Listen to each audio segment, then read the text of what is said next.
Hello guys, स्वागत है आप सभी का फिर से एक बार आपके इस चैनल सीक्रेट्स पे। मैं हूं आपका आयुष और आज हम बात करने वाले हैं कुछ ओल्ड पॉलिटिकल क्वेश्चंस के बारे में जो कि एग्जाम्स में बहुत ज़्यादा रिपीटेडली पूछे जाते हैं। तो चलिए बिना वेस्ट किए अपने टाइम को शुरू करते हैं हमारा आज का वीडियो। तो दोस्तों, हमारा प्रश्न है, किस सरकारी कैबिनेट ने सरकारी नौकरियों में अनाथों के लिए 1% आरक्षण को मंजूरी दी है? जिसके ऑप्शंस हैं उत्तर प्रदेश, कर्नाटक, केरल या महाराष्ट्र। तो दोस्तों, इसका सही जवाब है महाराष्ट्र। महाराष्ट्र में अनाथ बच्चों को अब सरकारी नौकरी में 1% का आरक्षण भी दिया जाने लगा है। महाराष्ट्र कैबिनेट ने ये फैसले के दौरान कहा कि क्योंकि अनाथ बच्चों को अपनी जाति का कभी पता नहीं चल पाता, इसलिए 1% आरक्षण उनके लिए जॉब में होना बहुत जरूरी है। तो दोस्तों, हमारा अगला प्रश्न है, नीति आयोग की स्थापना किस वर्ष हुई थी? जिसके ऑप्शंस हैं 1 जनवरी 2015, 21 अप्रैल 2013, 19 जून 2014 या 21 जनवरी 2014। तो दोस्तों, इसका सही जवाब है 1 जनवरी 2015। तो दोस्तों, नीति आयोग का मुख्य कार्य राष्ट्रीय विकास प्राथमिकता क्षेत्रों और राजनीतियों पर राज्य सरकारों के साथ काम करना है। संघीयवाद विकसित करें जहां राष्ट्रीय और राज्य सरकारें उचित समन्वय के साथ काम करती हो। ग्रामीण विकास के लिए योजनाएं और पहलों को लागू किया करना है। सुनिश्चित करना कि राष्ट्रीय सुरक्षा के हित में आर्थिक रणनीति और नीति कार्य करती हैं या नहीं। तो दोस्तों, हमारा अगला प्रश्न है, इसमें से कौन सा बिल जनवरी 2018 में लोकसभा द्वारा पारित किया गया था? जिसके ऑप्शंस हैं दिवाला और दिवालियापन संहिता संशोधन बिल, बैंकिंग विनियम विधेयक, नागरिकता विधेयक या भ्रष्टाचार की रोकथाम विधेयक। तो दोस्तों, इसका सही जवाब है दिवाला और दिवालियापन संहिता संशोधन बिल। जनवरी 2018 में लोकसभा द्वारा दिवाला और दिवालियापन संहिता संशोधन बिल पारित किया गया था। दिवाला और दिवालियापन संहिता विधेयक 2017 वित्त मंत्री अरुण जेटली ने पेश किया था।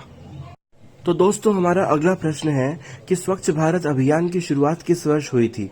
जिसके ऑप्शंस हैं 15 अप्रैल 2014, 19 दिसंबर 2015, 2 अक्टूबर 2014 या 15 जनवरी 2014। तो दोस्तों, इसका सही जवाब है 2 अक्टूबर 2014। स्वच्छ भारत अभियान भारत सरकार द्वारा आरंभ किया गया राष्ट्रीय स्तर का अभियान है, जिसका उद्देश्य गलियों, सड़कों तथा अधोसंचरण को साफ सुथरा करना और कूड़ा साफ रखना है।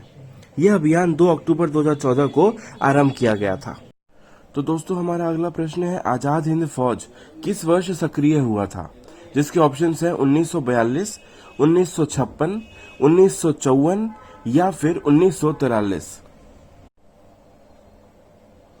तो दोस्तों, इसका सही जवाब है 1942।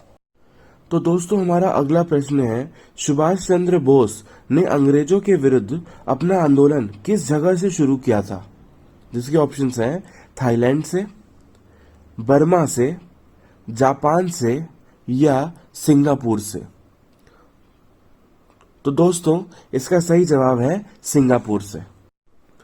तो हमारा अगला प्रश्न है, भारत में रेगुलेटिंग एक्ट किस वर्ष पारित किया गया था?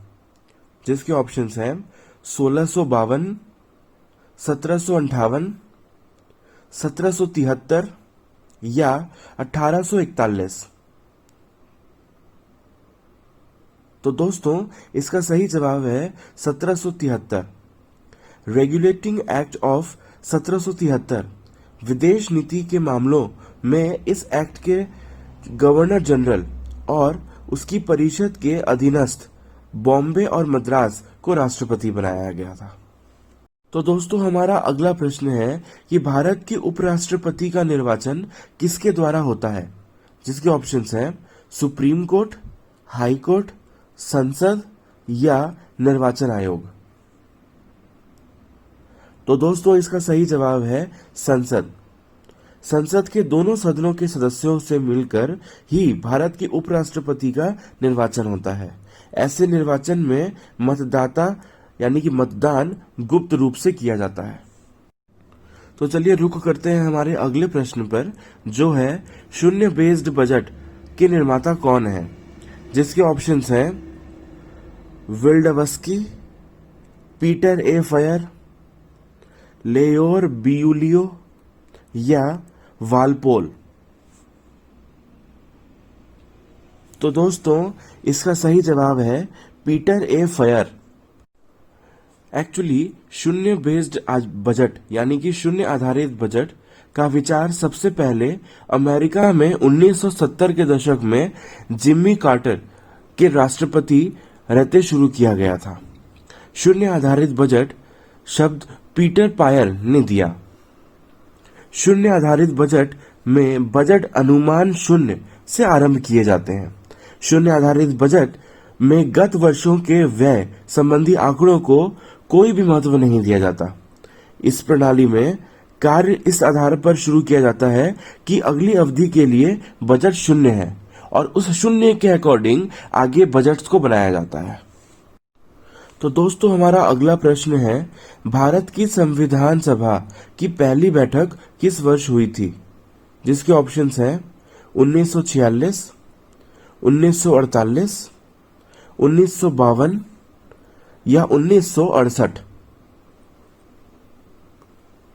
तो दोस्तों इसका सही जवाब है 1946। भारतीय संविधान सभा की बैठक यानी पहली बैठक नई दिल्ली स्थित काउंसलिंग चैम्बर के पुस्तकालय भवन में 9 दिसंबर 1946 को हुई थी, जिसमें सबसे बुजुर्ग सदस्य डॉक्टर सच्चिदानंद सिन्हा को सभा का अस्थायी अध्यक्ष चुना गया था। तो हमारा अगला प्रश्न है, इसमें से कौन सर्वोच्च न्यायालय के मुख्य न्यायाधीश सबसे प्रथम में थे, जिसके ऑप्शंस हैं संदीप शर्मा, सुदीप शर्मा, हीरालाल जे कानिया या विजय तिवारी। तो दोस्तों इसका सही जवाब है हीरालाल जे कानिया। हीरालाल जे कानिया सर्वोच्च न्यायालय के न्यायाधीश पहले मुख्य न्यायाधीश भी थे। 1925 में कानिया का विवाह सर चुन्नी लाल मेहता की बेटी कुसुम मेहता से हुआ था। इनका निधन नवंबर 1951 में हुआ था। तो दोस्तों हमारा अगला प्रश्न है, भारत में किस राज्य में सबसे पहले यानी 2 अक्टूबर 1959 को पंचायती राज व्यवस्था की शुरुआत की गई थी, जिसके ऑप्शंस हैं केरल, पंजाब, दिल्ली या राजस्थान। तो दोस्तों इसका सही जवाब है राजस्थान। पंचायती राज व्यवस्था जिसे सबसे पहले 2 अक्टूबर 1959 को भारत के राजस्थान के नागौर में शुरू किया गया था। इस पंचायती राज व्यवस्था को 1991 में संविधान में 73वां संविधान संशोधन नियम 1973 के तहत मान्यता दी गई थी। इसे स्थानीय स्वशासन भी कहा जाता है। तो दोस्तों हमारा अगला प्रश्न है, 1932 में अखिल भारतीय हरिजन संघ की स्थापना किसने की, जिसके ऑप्शंस हैं जगजीवन राम, घनश्याम दास बिड़ला, BR अम्बेडकर या अमृतलाल ठक्कर।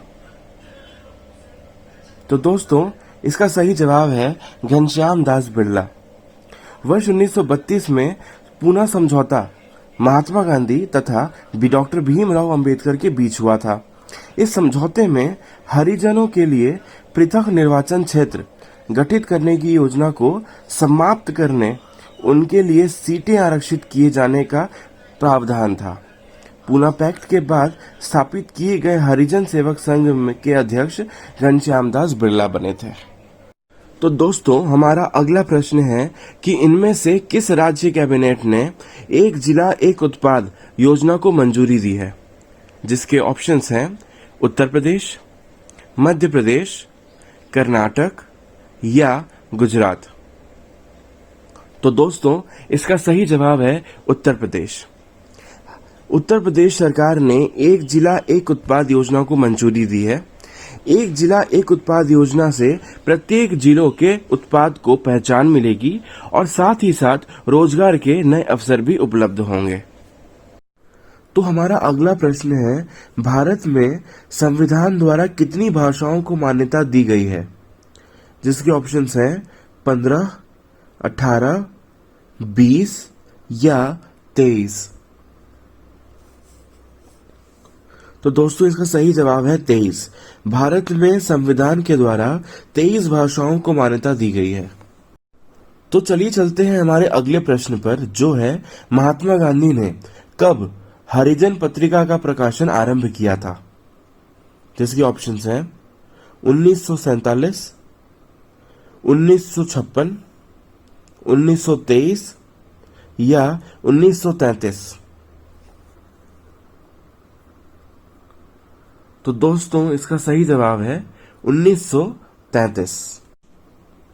महात्मा गांधी ने सन 1933 में अंग्रेजी साप्ताहिक पत्र हरिजन की स्थापना की। साबरमती तट पर बने सत्याग्रह आश्रम का नाम हरिजन आश्रम रख दिया।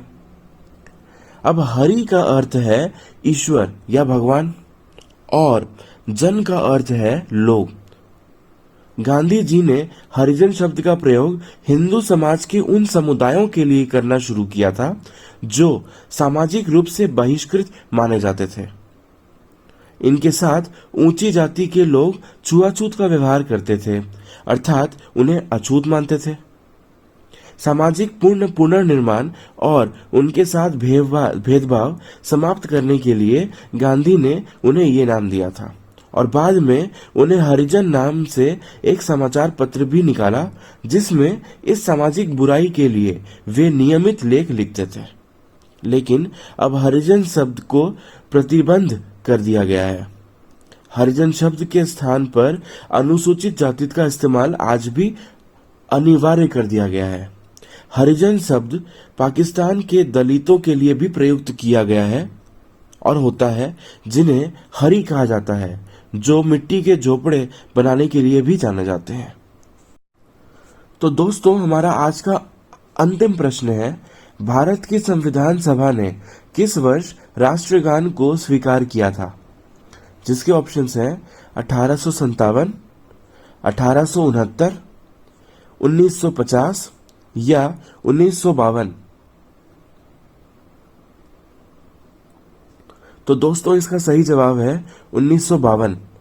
भारत का राष्ट्रगान, जिसका अर्थ जन गण मन के उस अधिनायक को जय हो जो भारत के भाग्य विधाता है, इस संविधान सभा ने 24 जनवरी 1950 को इसे अपनाया था।